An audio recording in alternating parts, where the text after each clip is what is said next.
Am I the a-hole for asking my mother-in-law to leave our wedding even though she paid for it, after she brought my husband's ex as her plus one?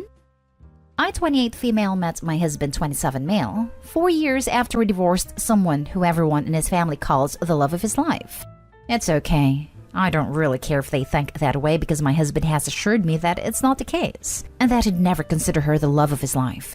He told me that they were pretty toxic, and that the relationship grew so bad that the best for both of them was to let go, even when his first wife, Mindy, didn't believe it. It was pretty hard for me to get accepted into his family, especially for his mother because she was so in love with Mindy and adored her as her daughter-in-law. They were pretty close, and even got depressed after Mindy moved to another state since she didn't want to be near my husband. Time went by and my mother-in-law and I bonded after the traumatic loss of my father-in-law almost 2 years ago. His passing crushed her horribly, but my husband and I tried to be there for her as much as we could since he's their only child. The joy came back to her life after we had our first son, and mother-in-law found a new push to live thanks to him. And even though we didn't become the perfect family, we're close enough to let mother-in-law know that she'll never be alone again. But when the pandemic began, money became tight for us. And after having our baby, my husband and I decided to prioritize our needs. We used what his father left him and some of our savings to buy a house, and decided to have a small celebration after we were legally married. But my mother-in-law said no. She offered to pay for it since she was proud of my husband for doing what was best for our son. At first we said no, because it didn't feel right. But my mother-in-law convinced us, saying that she didn't want to miss the wedding just as her husband did if we ended up taking too long. We made it small and simple because we didn't want to take advantage of her, and we even let my mother-in-law have her way in some decisions. Then when the big day came, she has Mindy by her side, and my husband and I are confused. My mother-in-law approached us and we asked her what was happening. She said that she had invited her to the wedding because it was a special day. My husband said that yes, it was a special day for us, and that Mindy had no business being there, and would appreciate if she left.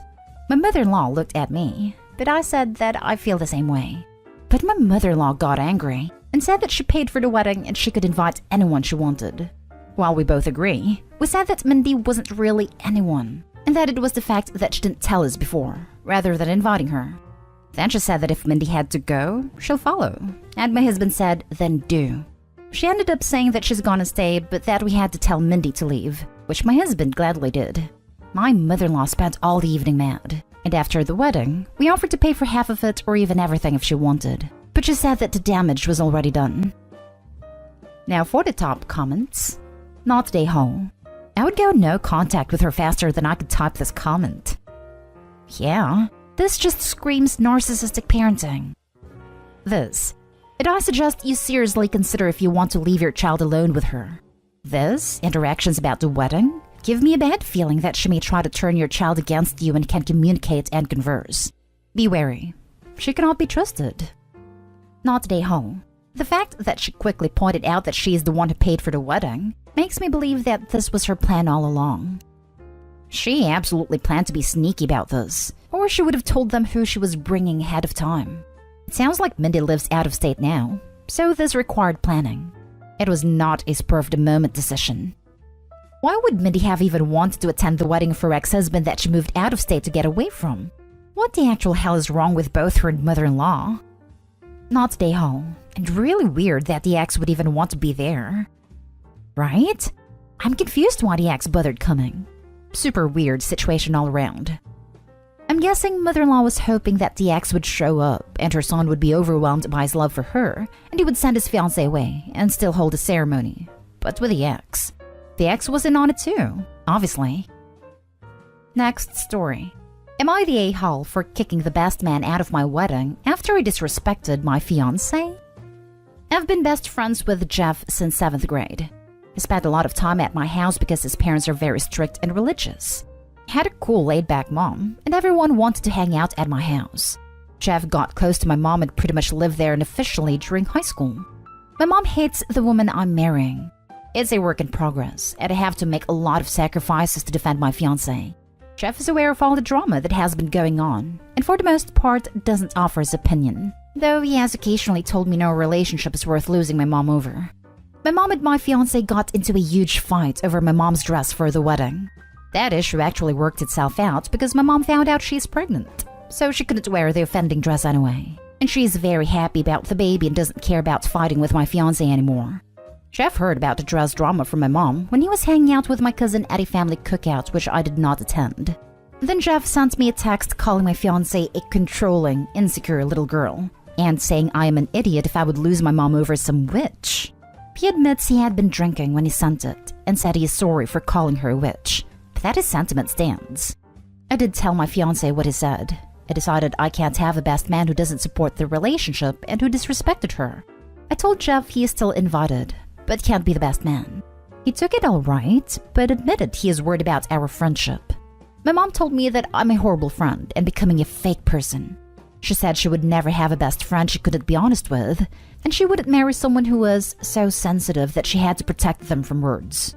Our friend group is pretty split 50-50 on this, so I don't know if I overreacted. Not day haul. I mean, there is probably a lot more to the story and why your mom and friend don't like your fiancé, but based on the content of your post, your reaction is justified. What was the issue with the dress? Was it white? Just attaching myself to your comment here because I'd love an answer from Opie. Why do I have the feeling that Jeff is your mom's baby daddy? Could it be so? Info. What was the issue with the dress? What are some specific incidents that have come up between your mom and fiancé? Not day haul. Your mom sounds nuts. Your fiancé may be a little immature, but definitely not deserving of what your friend said about her. The dress was too sexy. My mom believes in 100% body autonomy 100% of the time, and doesn't like clothing very much. Always have to be showing some skin. My fiancé said it was attention stealing and inappropriate for a wedding. The issue started pretty early on. My mom is ice cold and somewhat abrasive and refuses to do normal things like make small talk. My fiancé then insinuated that I must not have gone to Disney as a kid because I had a young single mom. But I grew up well off, and we traveled a lot, so my mom didn't like that. Then my mom found out they had the same college degree/major and told my fiancé she wasn't going to make any money. But my fiancé pointed out that my mom makes very good money, but my mom just said she is special and my fiancé doesn't have what it takes. My mom then got a boyfriend and decided she didn't need us and told us how much she hates my fiancé. Then my mom had a surprise wedding without being engaged, and my fiancé thought it was too close to our engagement and called her out. So my mom called her jealous and insecure and said she was mad because her dress cost more than your life. My mom gives a lot of unwanted opinions about what is wrong with our relationship and thinks my fiancé is jealous and controlling because she has some insecurities. And my mom is more along the lines of pointing out women to her husband and talking about threesomes. Then my mom announced she was pregnant at my fiancé's graduation party, obviously on purpose. My fiancé was like, "How are you having a kid? Aren't you 50? Which pissed my mom off because she's 38 and looks a good 10 years younger. So she asked her loudly about if she had gotten a job in the industry yet, knowing she hadn't. Now my mom is bragging about how we have no power over her because she doesn't need our kids because of the baby, and my fiancé feels like my mom's trying to act like it is some do-over family and called her out. Next story is titled, Am I the a-hole for not paying 50% of the rent? I moved in with my boyfriend 4 months ago, and we agreed that I would pay half of the rent and utilities. I'm not on the lease, and the utilities are in my boyfriend's name. We have a 2-bedroom apartment. The second bedroom used as a combo home office for me and music studio for him. Then 3 weeks ago, his brother moved in. I came home from a weekend trip with my sister and found him there. No discussion beforehand. I was pissed. My boyfriend swore it was for a week at most until his brother moved in with a friend. So I spent a week on the living room couch. Well, to no one's surprise, that didn't happen.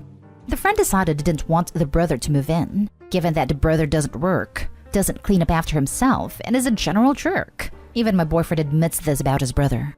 So I can't say I blame the friend. My boyfriend says he can't kick his brother out when he has no place to go, and begged me to give him a couple of months as I had started packing my things. I reluctantly agreed, and boyfriend ends up moving my desk into the living room, where I have no privacy while I work at his music stuff, into a corner of the bedroom, where we are basically tripping over it so his brother can have a bedroom. I told boyfriend he has 2 months to get his brother out, or I would move out. It gets to the time of the month for me to send money to my boyfriend for bills.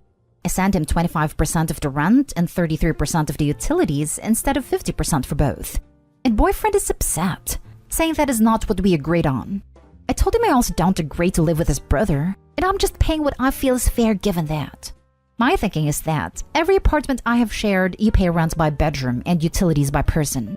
Boyfriend starts freaking out, saying that he can't afford that, and that I agreed to his brother staying. I told him that I agreed to not move out. I did not agree to financially support his brother. He told me that I can't just change our agreement, and I pointed out that he had when he added a third person to the apartment. Boyfriend insists he doesn't have enough money to pay that much, as he's short on money and his old roommates moving out is one of the big reasons I moved in. Boyfriend says that he will end up having to not pay something, and that it will kill his credit when he has been working on rebuilding. He tells me that he is already short because he is having to spend more money on groceries with his brother there, as I flatly refuse to pay for more groceries. Still, I refuse to budge. Boyfriend insists that I'm trying to hurt him financially because I'm angry with him and being petty. I am angry, and I know that I can make bad decisions when I'm mad. However, thinking about it, I don't think I should have to support his brother. Living with 2 other people should cost less than living with 1 other person. However, I'm doubting my own judgment. Am I being petty out of anger? Am I the a-hole for not paying 50% of the rent? Edit. This has come up many times. Why didn't I tell boyfriend ahead of time that I wasn't going to pay 50% as normal? The answer is that I never thought about money until I went to transfer him money for the monthly bills. That was the first time I realized that I would be financially supporting the brother if I kept paying 50%, and I decided I wasn't going to do it. Now for the top comments. Not the a-hole. As you say, boyfriend changed the rules without asking you. And you were getting less use out of the apartment because you no longer have a home office in a separate room. You have no privacy in the living room when you are working. Your bedroom is cluttered with the music stuff. You have an extra person using the bathroom, taking showers, etc. In every way possible, your enjoyment of your living space has been reduced. Thank you. That is my reasoning as well. It's not just that, OP. Your boyfriend was only able to afford to move his brother in because you were paying for half. Your boyfriend would not, otherwise, have been able to support his brother entirely. So basically, what he's doing is forcing you to support his brother because he can't himself. I think you need to move out, because this is a much deeper problem than just being blind because of family. Your boyfriend has bad credit and is rebuilding, and yet he allows his brother to stay without contributing? And I understand why he has bad credit. He is incapable of making good financial decisions. And is fighting with you over how much you pay for his brother instead of fighting with his a-hole brother over not paying, / not getting a job at a time when jobs are going begging? OP, if you stay with this dude, his family will be your responsibility for life. Not to mention your boyfriend's poor financial decisions. Reconsider. Not the a-hole. That is what I finally realized when I started to transfer money to boyfriend, which is why I changed the amounts to 25% and 33% instead of 50%. I won't let this happen long term. When I said I would move out if the brother didn't leave in 2 months, not 6 weeks, I meant it. Darling, move out now. No, you're not the a-hole. Your boyfriend is forcing you to support his brother. Everywhere is hiring. This is immature bullcrap. Seriously, get out. That's the key. OP needs to just move. OP seems capable if she was packing at first. But the boyfriend is both inconsiderate and disrespectful. You don't move extra people in on your girlfriend or roommates. Literally everywhere is hiring. Even if he has to work retail or fast food for a bit, it's something to get back on his feet. Not the a-hole. He breached your agreement the moment to let his brother stay there without even consulting you. Why doesn't brother get a job? There are tons of places hiring, and he can just get his lazy butt out and find one. Because he is lazy. There is nothing physically wrong with him, but he is the youngest child and spoiled rotten. He honestly believes manual labor is beneath him, and he doesn't have the skills to get non-manual jobs. When even his parents got tired of his BS and kicked him out if he didn't get a job, he started couch surfing. Now for the last story. Am I the a-hole for wanting my boyfriend to come support me at the hospital and then being upset that he didn't? I'm 26 female, am currently almost 15 weeks pregnant. Just under 3 weeks ago, I started bleeding fairly heavily while at work and had to go to the ER. I drove myself and called my 24 male boyfriend over and over on the drive to the hospital. It took about 7 calls before he answered because he was playing a video game with his friends. I asked if I could pick him up because our apartment is on the way, but he told me to go straight to the hospital, so I did. Once I got there, I had to stay for a few hours. Our boss, we work at the same place, was worried and called me to check on me and ask if he wanted her to go pick him up and bring him to me.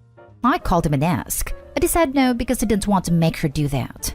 I told him she was offering, but he still said no. He stayed on the phone with me for a little bit, but was still playing with his friends and was pretty distracted.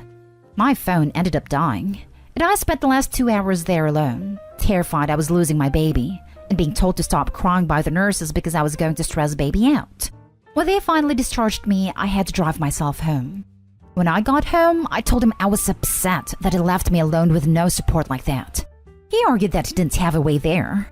I reminded him about our boss offering, and that's when he told me that I was ignoring his fear of hospitals and doctors, and it was unfair that I expected him to just get over it to come sit with me. Then he said the next time he sees a big spider, he's going to push me to it and tell me to get over it. Part of me thinks he should have been there for me and our child, but part of me feels like maybe he's right and I was being inconsiderate of his feelings. Am I the a-hole? Not the a-hole. Just be aware he will not change once baby is born. You're gonna be in for a whole lot more poor behavior on his part. He'll be off playing Monster Hunter while she's in labor. Irrelevant, but that was actually the game he was playing while I was in the ER. Monster Hunter literally almost ruined my, very new, marriage. My husband plays tons of video games, but for some reason, that was the one that caused me to stop existing. Husband is not allowed to get the new one, and quite frankly doesn't want it because of that. This is horrific and so sad. The last part about a spider really shows his character. Honestly, he sounds absolutely horrible and a bad person to be around whilst pregnant. I think you should leave him.